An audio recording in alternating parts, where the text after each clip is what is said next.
तो आज के सेशन में हम लोग जो बात करेंगे वो केमिकल इक्विलिब्रियम का लेक्चर नंबर सेकेंड में शुरू करेंगे ऑस्मोटिक प्रेशर से।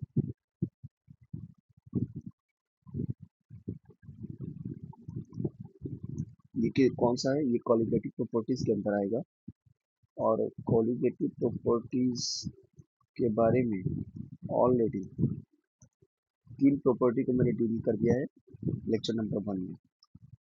कौन कौन सा? Relative lowering of vapour pressure, second elevation in boiling point और डिप्रेशन इन फ्रीजिंग पॉइंट। ये तीन को मैंने लेक्चर नंबर 1 में कवर किया था। ठीक है, आज लेक्चर नंबर 2 में ये एक बचा हुआ ऑस्मोटिक प्रेशर के बारे में बात करेंगे और आगे नेक्स्ट टॉपिक करेंगे। तो सबसे पहले समझते हैं कि ऑस्मोटिक प्रेशर है क्या। ऑस्मोटिक प्रेशर, तो osmotic pressure is pressure developed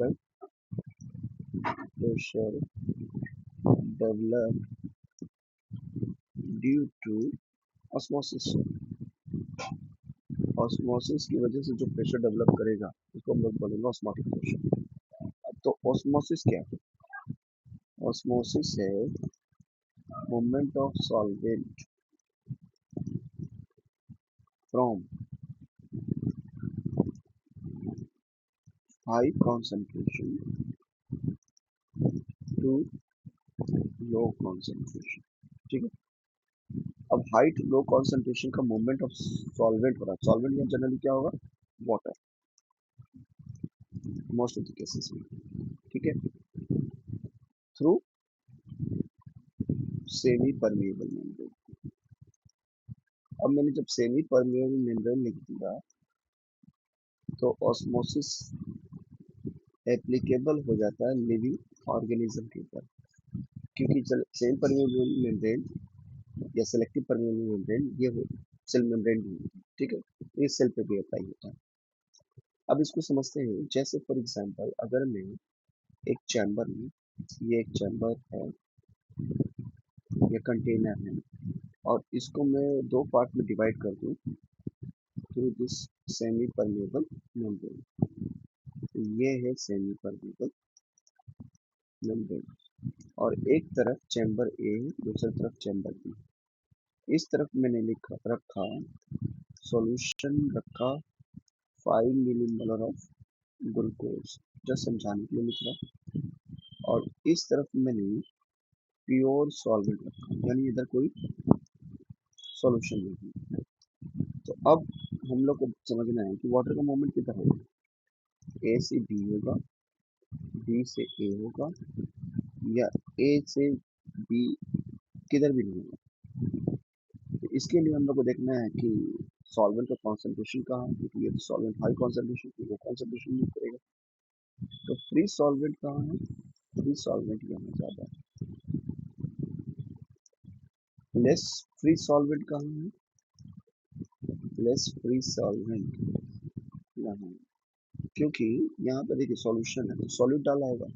5 millimolar में कुछ मॉलिक्यूल ऑफ सॉल्यूट क्या होंगे जो इस फ्री सॉल्वेंट के अंदर, इनिशियली तो दोनों इक्वल होंगे सॉल्वेंट का, लेकिन 5 मिलीमोलर सॉल्यूट के डालने की वजह से सॉल्यूट और सॉल्वेंट आपस में, जैसे ये कुछ दिखा रहा हूँ सॉल्यूट है और ये क्या है? सॉल्यूट। ये ग्रीन वाला क्या है? सॉल्वेंट। ये क्या है? सॉल्यूट। ये कुछ अटैच हो जाएंगे इसके साथ, ये फ्री नहीं रहेंगे। फ्री सिर्फ ये तो रहेंगे। यहाँ 5 मिलीमीटर डालने की वजह से यहाँ पर नंबर ऑफ फ्री सॉल्वेंट कम हो गया और यहाँ पर पहले से ही ज़्यादा है, मोर फ्री सॉल्वेंट। तब डिसाइड हो गया कि वाटर का मूवमेंट किधर से किधर होगा, इस डायरेक्शन से इधर, यानी बी टू ए होगा। ठीक है, ये समझ में आ गया। अब हम लोग थोड़ा सेकंड देखते हैं। पहला ये तो एक हो गया केस। सेकंड केस में हम लोग क्या बात करते हैं कि अगर मैं एक फिर से सॉल्वेंट लूँ, ठीक है, और यहाँ पर इनको बीच से पार्टीशन कर दूँ, इस तरफ फिर से ए चैम्बर रख रहा हूँ और बी रख रहा हूँ। इधर मैंने 5 मिलीमोलर कॉन्सेंट्रेशन ऑफ ग्लूकोज रखा है ना, और इधर मैं 10 मिलीमोलर ग्लूकोज रखा। ठीक है, तो अब वाटर का मूवमेंट किधर से किधर होगा, क्योंकि वाटर ही सेमी परमेबल मेम्ब्रेन से जा सकता है, सॉलिड भी जा सकता है, सॉलिड जा सकता है, लेकिन ये अलाउ करेगा, allow movement of water only. कौन? Semi permeable membrane. ठीक है, तो सॉल्वेंट नहीं जाएगा, सिर्फ सॉल्वेंट का मूवमेंट होगा। तो इस तरफ में क्या है, अब अब बात करें तो यहाँ पर मोर फ्री सॉल्वेंट है ना। देखिए कैसे, यहाँ 5 मिलीमोलर तो सॉलिड का अमाउंट कम है, तो सॉल्वेंट का अमाउंट ज़्यादा हो गया। इधर सॉलिड का अमाउंट ज़्यादा है एक कंपेरिजन, तो यहाँ लेस फ्री सॉल्वेंट हो गया। तो अब वाटर का मूवमेंट किधर से किधर होगा, हाई से लेस की तरफ, यानी इधर से इधर, यानी ये होगा बी टू ए। ठीक है, ये समझ में आया।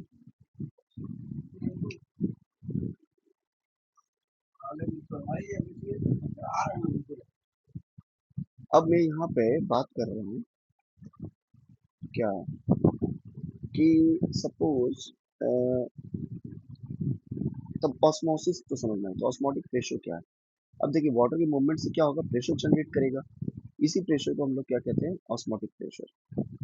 तो ऑस्मोटिक प्रेशर को हम लोग मेजर करते हैं पाई से, और ये क्या है, pressure generated by movement of water. ठीक, इसके यह सॉल्वेंट, सॉल्वेंट इसकी वजह से हो रहा है। ठीक है, अब इसको मेजर कैसे करते हैं, तो इसको मेजर करने के लिए हम लोग एक फॉर्मूला का यूज करते हैं, pi V is equal to N R T. ठीक है, पाई क्या है, ऑस्मोटिक प्रेशर, वी क्या है, वॉल्यूम, कितना वॉल्यूम गया, एन क्या है, नंबर ऑफ मोल। ठीक है, number of mole of solid definitely, R क्या है, गैस कांस्टेंट, और टी क्या है, टेम्परेचर। तो अगर मैं यहाँ से पाई को इस तरफ से ऐसे लिख दूँ, तो पाई एन बाई वी का वैल्यू क्या, एन को बाई वी को क्या लिख सकते हैं, concentration, number of mole in 1 litre of solution, that is a concentration. ठीक है, इंटू आर इंटू टी, तो यानी पाई वेरिएबल है, सी वेरिएबल है, आर और टी तो कांस्टेंट रहेगा किस पर्टिकुलर टेम्परेचर पे, यानी pi is directly proportional to concentration होगा। तो ये एक फार्मूला मेरे सामने आ गया। ठीक है, इसको इस तरह से मेजर कर सकते हैं, या एक दूसरा तरीका है कि we can measure this osmotic pressure using thistle funnel experiment. अब ये क्या है, देखिए ये क्या है, यहाँ क्या करेंगे हम लोग, एक फनल होता है उसको बोलते हैं थिस्टल फनल, कुछ ऐसा।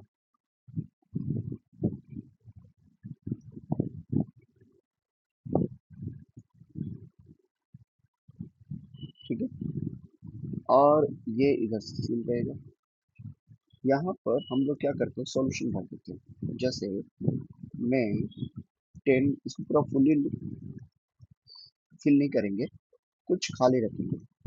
तो यहाँ से यहाँ तक सपोज मैंने इसमें सॉल्यूशन डाल दिया, सॉल्यूशन किसका, सपोज 10 या 5 मिलीमोलर, मैं 10 मिलीमोलर ही लिख देता हूँ, 10 मिलीमोलर ऑफ सॉल्यूशन, किसका सॉल्यूशन, ग्लूकोज का।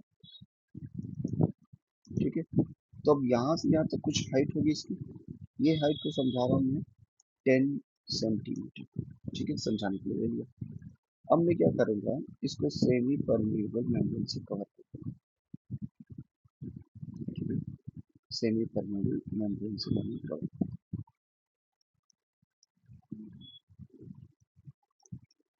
अब क्या करने वाला हूँ कि इसको एक कंटेनर में ले लूंगा और इस थ्रिस्टर फनल को इन्वर्ट कर दूंगा। इन्वर्ट का मतलब कुछ ऐसा, इन्वर्ट करूंगा तो ये कुछ ऐसा होगा।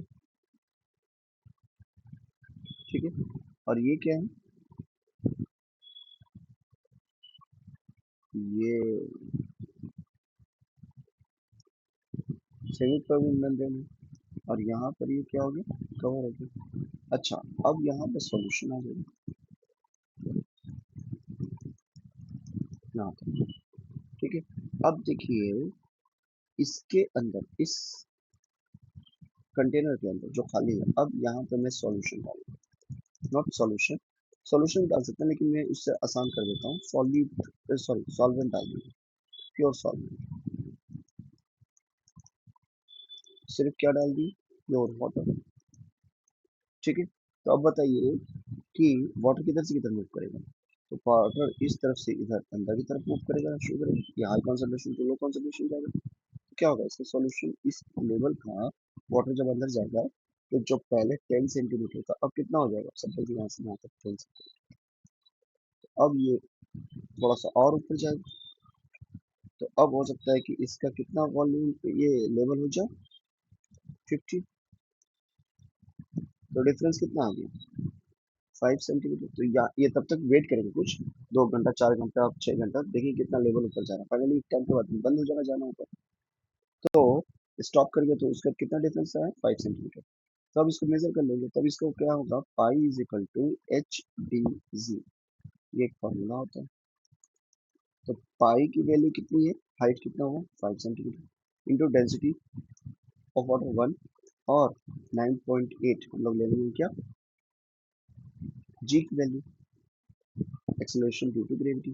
ठीक है, ये वाला, तो ये वैल्यू से पाई की वैल्यू फाइंड आउट कर सकते हैं। ये एक तीसरा तरीका इसी का मॉडिफिकेशन है कि हम लोग क्या करेंगे कि यहाँ पर एक हम लोग पिस्टन लगा देंगे, दूसरे कलर में यूज करते हैं, यहाँ पर हम लोग एक क्या करें कि इसको एक यहाँ पे पिस्टन लगा दें, अब पिस्टन को इस तरह से रखें।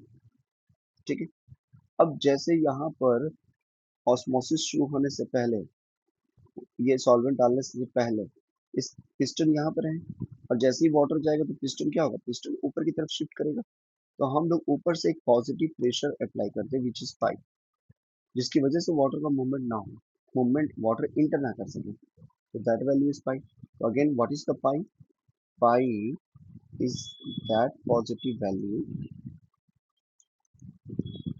the pressure applied on piston so that movement of, किसका movement, water cannot cannot occur in piston funnel, तो इसी को बोलते हैं पाई। ठीक है, अच्छा, अब based on concentration of the solution, देखिए हर एक जगह दो सिस्टम, बाहर की तरफ एक अंदर की तरफ। ठीक है, सिस्टम ऑफ स्टडी और बाहर एक्सटर्नल सिस्टम, उसी तरीके से यहाँ भी दो सिस्टम है कि आप किसको किसके साथ कंपैरिजन करते हैं। तो दो सिस्टम का जब कॉन्सेंट्रेशन अलग होता है तो उसके बेसिस पे तीन टर्म समझना है। पहला हाइपोटोनिक, ठीक है, तो हाइपोटोनिक में क्या होता है, हाइपो का मतलब होता है कम, है ना, तो when external external solution concentration is less than system concentration, ये जो सॉल्यूशन आप स्टडी करना चाहते हैं। ठीक है, जैसे फॉर एग्जांपल अगर मैं चाहता हूँ कि मैं आरबीसी का इफेक्ट, आरबी यानी effect of solution on RBC, तो आरबीसी एक सेल है, cell red blood cell is kept in 2 millimole solution of glucose,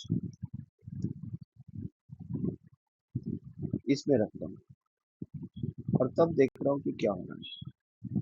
तो आरबीसी के अंदर खुद क्या है, कितना मिलीमोलर सॉल्यूशन है ग्लूकोज का, इसके अंदर खुद 5 मिलीमोलर ग्लूकोज हो जाता है और बाहर की तरफ कितना रख रहे हैं 2, ये तो कम हो गया इसलिए इसको बोलेंगे हाइपो।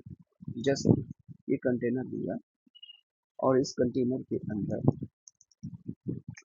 मैंने आरबीसी सेल्स लिए, ये आरबीसी ठीक है, और इसके अंदर कुछ है 5 मिलीमोलर,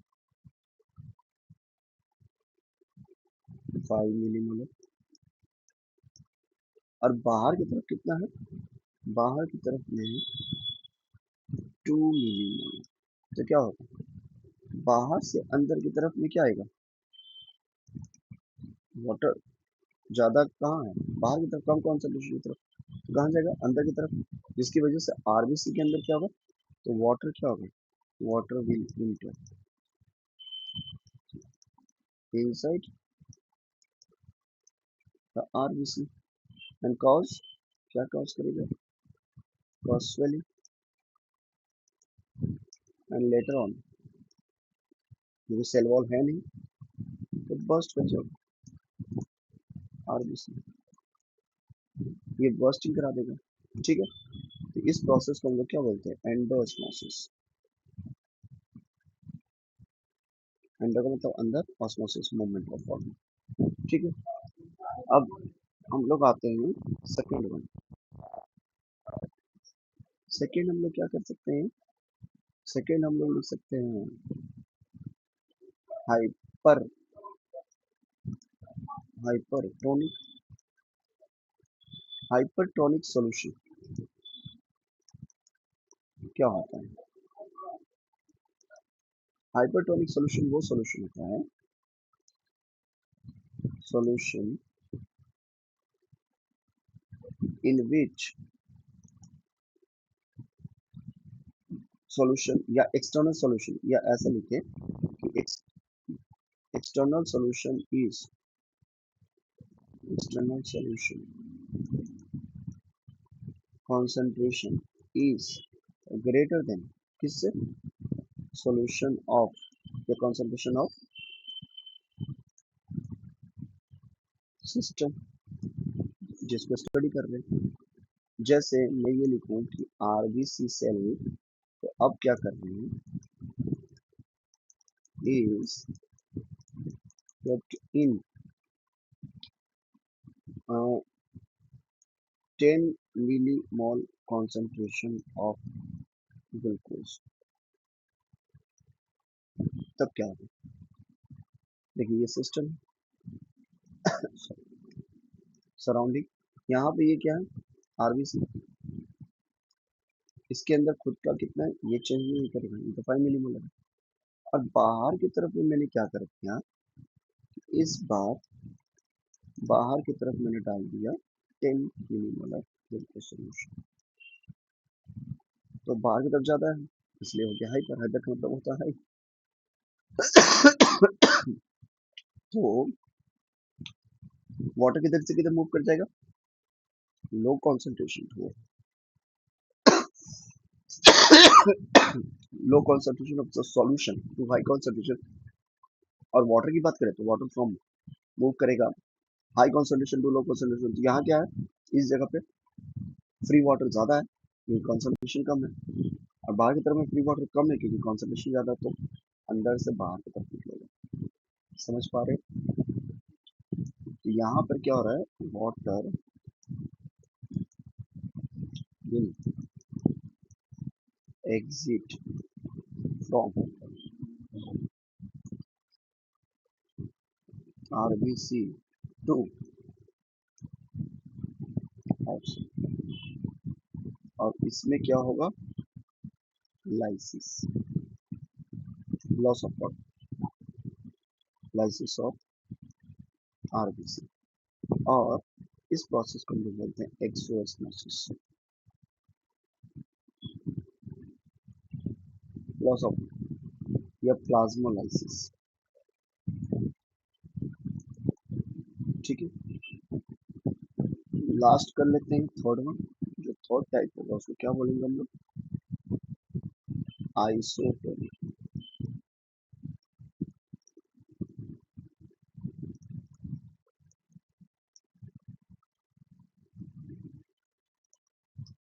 तो आइसोटोनिक क्या होने वाला है कि कॉन्सेंट्रेशन दोनों तरफ का इक्वल और concentration of system and surrounding या external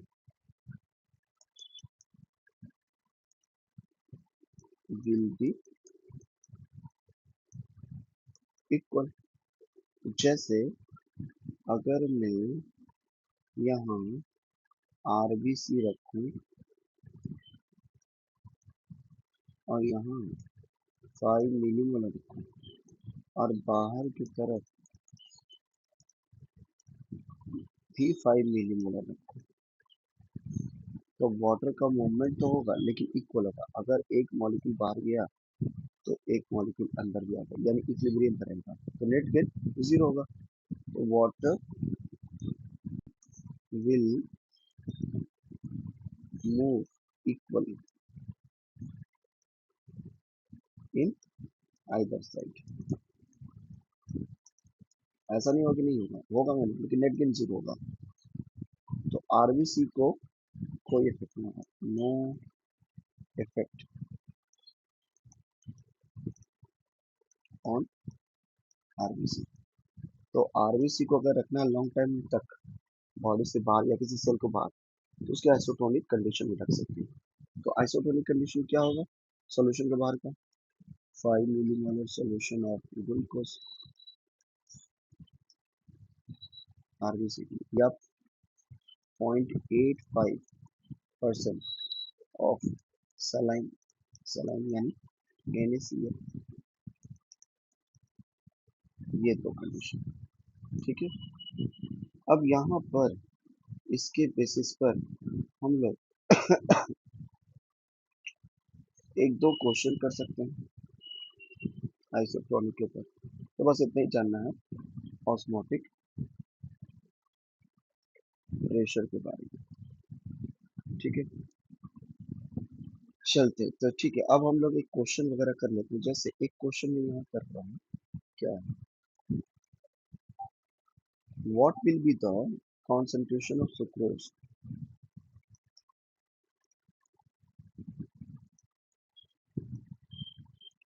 what will be concentration of sucrose solution which develop at osmotic pressure at 2 atmosphere at 27। दो एटमॉस्फेयर और 27 डिग्री पर सुक्रोज कॉन्सेंट्रेशन कितना होगा ऑस्मोटिक प्रेशर जब दो है। तो बहुत सिंपल है, इसका आंसर कैसे निकालेंगे यार, pi is equal to C into R into T था, है ना। तो कॉन्सेंट्रेशन पूछ रहा है, तो C is equal to pi by R T. Pi की वैल्यू मालूम है कितना, 2 एटमॉस्फेयर, और आर की वैल्यू तो मालूम है, 0.0821 gas constant into T. T की टेम्परेचर कितना होता है, 273 प्लस 27। ये वैल्यू तो हो गया 300। तो इसको अगर करेंगे तो यहाँ पर कॉन्सेंट्रेशन कितना आएगा, 0.081 मोल। ठीक है, ये कौन सा क्वेश्चन हो गया। चलिए दूसरा एक क्वेश्चन करते हैं, what would be the osmotic pressure, what will be, pi short में लिख रहा हूँ, पाई वैल्यू बताना है, ठीक है, osmotic pressure of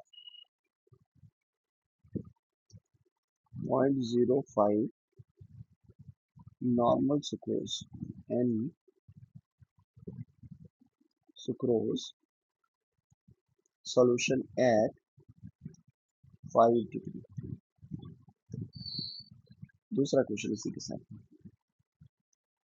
find out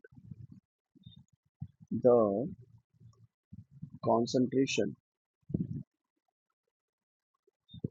of glucose solution which is isotonic with this sucrose solution. ठीक है, दो क्वेश्चन। तो सबसे पहले ये समझे कि पहला वाला क्वेश्चन को कैसे करें। पाई वैल्यू फाइंड आउट करना, इतना परसेंट है, इतना डिग्री दिया, ये तो इजी है कि पाई की वैल्यू, तो आंसर कैसे निकालेंगे, आंसर होगा pi is equal to C into R into T. Pi की वैल्यू दी भी नहीं है तो पाई को फाइंड आउट करना है, कॉन्सेंट्रेशन दिया हुआ 0.05 और आर की वैल्यू मालूम है 0.821 और 25 डिग्री का मतलब कि 273 प्लस 5 यानी 278। ठीक है, ये वैल्यू को कैलकुलेट करेंगे तो कितना आएगा, ये वैल्यू आ जाएगा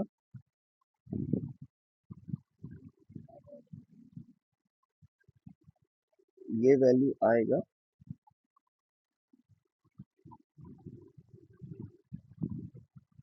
ठीक है, इसकी कुछ एक वैल्यू हो जाएगी, तो इसको कैसे हम लोग कैलकुलेट कर लेंगे, इसको कैलकुलेटर यूज करके कर लेते हैं। तो ये वैल्यू आ गया 0.05 इंटू 0821 इंटू 278, ये वैल्यू आ रहा है 1.14, ये वैल्यू। ठीक है, कितना एटमॉस्फेयर। ठीक है, अब आते हैं कि यहाँ पर ये बोल रहा है पहला का होगा find out the concentration of glucose solution isotonic. तो आइसोटोनिक, अब ये पार्ट ए होगा, पार्ट बी को करते हैं। concentration of glucose, the concentration C1 of glucose is equal to C of sucrose होगा, क्योंकि ये क्या है, आइसोटोनिक है, तो आइसोटोनिक में दोनों कॉन्सेंट्रेशन बराबर होगा। तो यहाँ पर कॉन्सेंट्रेशन ऑफ ग्लूकोज कितना है, जितना कॉन्सेंट्रेशन ऑफ सुक्रोज होगा, तो कॉन्सेंट्रेशन ऑफ सुक्रोज तो ये वैल्यू 0.05 नॉर्मल। तो 0.05 नॉर्मल को अगर मैं मोलरिटी ग्राम में कर दूं, ग्राम में, क्योंकि सी का वैल्यू क्या है, C is number of mole divide by volume, और नंबर ऑफ मोल, इसको नंबर देते हैं, द नंबर ऑफ मोल है क्या, मास बाय मॉलिक्यूलर वेट, या ऐसे लिखो weight by molecular weight into volume. तो वॉल्यूम 1 लीटर सबका मान लेता हूँ, तो इसकी वेट कितनी हो जाएगी 0.05 इंटू वेट, अगर फाइंड आउट करा तो मॉलिक्यूलर वेट से मल्टीप्लाई कर देंगे, तो वेट आ जाएगा। तो मॉलिक्यूलर वेट कितना होता है सुक्रोज का, 180 प्लस 180 माइनस 80, क्योंकि दो ग्लूकोज, सुक्रोज क्या है, दो ग्लूकोज का कॉम्बिनेशन और 18 एक हाइड्रोजन वाटर निकलेगा, तो 18 निकलेगा, तो ये अगर 360 माइनस 18 348, 342, यहाँ आ जाएगा 0.05 इंटू 342, तो ये वैल्यू कितना आएगा, ये आएगा 17.1 ग्राम पर लीटर। ठीक है, अब यही कॉन्सेंट्रेशन हो जाएगा ग्लूकोज का। ठीक है,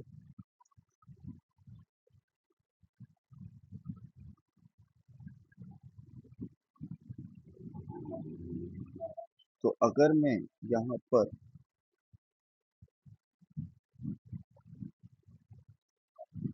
ग्लूकोज का भी ये फाइंड आउट, तो ये कॉन्सेंट्रेशन आ गई, तो कॉन्सेंट्रेशन ऑफ ग्लूकोज को अगर करने, कॉन्सेंट्रेशन, ये कॉन्सेंट्रेशन किसका आ गई, ग्लूकोज, कितना 17.1 ग्राम पर लीटर। अब इसको भी अगर मैं ग्राम में फाइंड आउट करूँ तो इसको कैसे लिखूंगा, ग्राम, तो इसका नंबर ऑफ मोल, यानी ये भी हो जाएगा weight divide by molecular weight is equal to 17.1। तो ये वेट को फाइंड आउट करेंगे, ग्लूकोज का वेट, तो 17.1 से इधर मल्टीप्लाई कर देंगे कितना 180। तो जब इसको करेंगे तो ये वैल्यू कितना आएगा,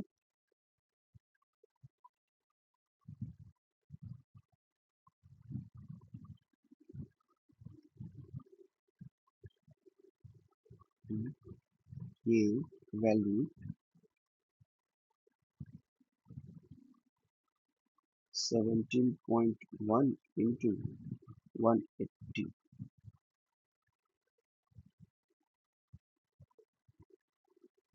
ठीक है, आंसर ये है।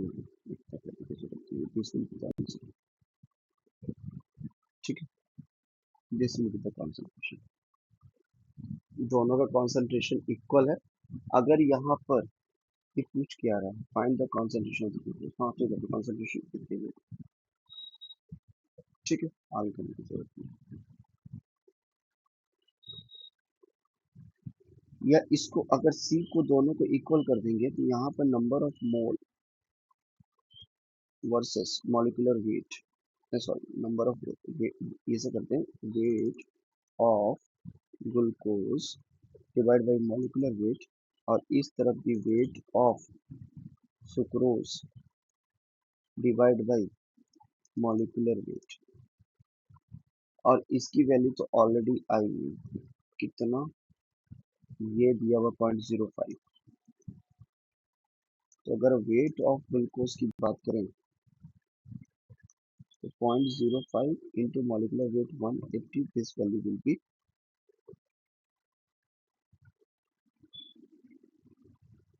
9।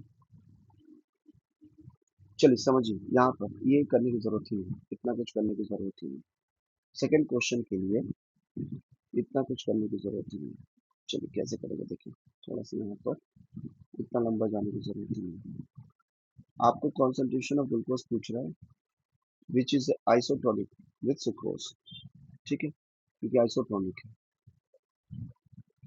तो यहाँ पर क्या करेंगे, सिंपल हम लोग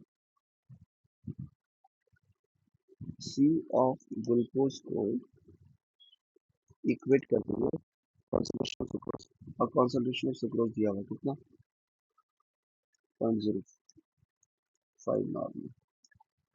लेकिन यहाँ पर अगर वेट में फाइंड आउट करना है तो कॉन्सेंट्रेशन को कैसे रिप्रेजेंट करते हैं, C is equal to number of mole by volume, number of mole, mole को नंबर ऑफ क्या है, मोल को कैसे कर सकते हैं, wait divide by molecular wait और वॉल्यूम। यहाँ पर वेट फाइंड आउट करना है, मॉलिक्यूलर वेट ऑफ ग्लूकोज कितना होगा 180, और 1 लीटर मान लें, ये 0.05, तो वेट ऑफ ग्लूकोज कितना होगा, ये हो जाएगा 0.05 इंटू 180 विच इज 9, तो 9 ग्राम पर लीटर, ये आंसर होगा। फाइन, इतना लंबा जाने की जरूरत है जो मैंने किया, चलिए ठीक है, ये सब करने की जरूरत है। तो this is the question related to osmotic ratio. ठीक है, चलिए, तो बस यहीं तक रखते हैं आज, नेक्स्ट क्लास में आयनिक इक्विलिब्रियम।